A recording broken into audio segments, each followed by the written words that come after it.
Yo, what's up mga kaibigan? Nalina tayo magkwentuhan. So hindi na nga nalalayong All-Star Game. Less than 1 month na lang at muli nating mapapanood ang ating mga paboritong NBA stars na magkampi-kampi at magkasagupaan sa isang game.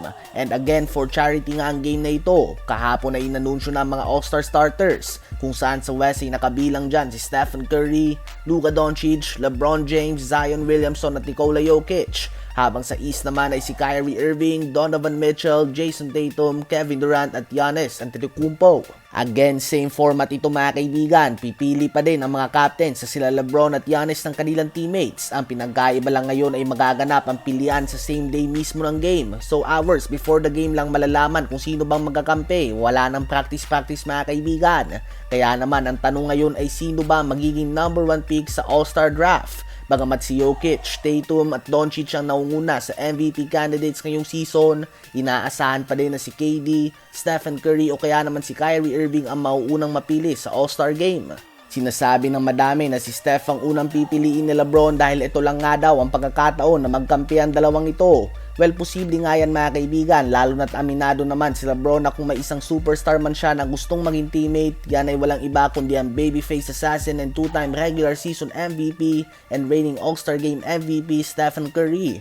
Habang may iba naman na naniniwala na si Kyrie Irving ang pipiliin ni LeBron na una dahil nga sa nabuong pagkakaibigan at on-court chemistry nila noon sa Cleveland Cavaliers. Kung sakali nga ay muli natin makikita ang LeBron and Kyrie Irving duo for the first time since 2018 NBA All-Star Game, and we all know na pwede nga talaga itong mangyari lalo na't may mga reports na Kyrie Irving to Lakers next year kapag tapos na ang kanyang contract sa Nets. Ngunit pwede nga na maging ang number 1 pick na LeBron sa NBA All-Star Game draft ay si Kevin Durant. At bakit nga ba? Ito ay sa simpleng dahilan na noong unang beses na magkaroon tayo ng ganitong sistema sa All-Star Game, si KD ang kanyang unang pinili. At bagamat hindi televised na naging draft, lumabas nga mga reports na unang pinili ni LeBron ay si Kevin Durant.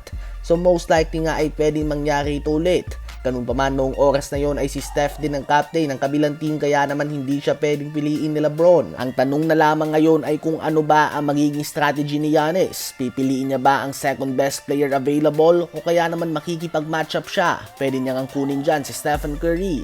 Ngunit kung katapat nga ni KD ang kanyang hanap, malamang sa malamang ay si Jason Tatum nga ang best option niya dito.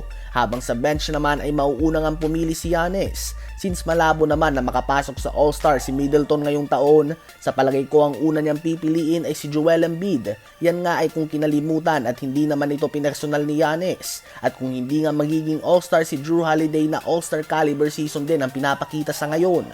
Habang si LeBron naman ay most likely nga ay si Anthony Davis ang kanyang unang pipiliin mula sa bench. Ganun pa man andyan din nga mga tulad ni Ja Morant na talaga namang isang player na made for All-Star Game dahil sa kanyang mga high-flying dunks. Kayo ba mga kaibigan, sino ba sa palagay nyo ang unang pipiliin ni LeBron sa starters at unang pipiliin ni Giannis sa reserves?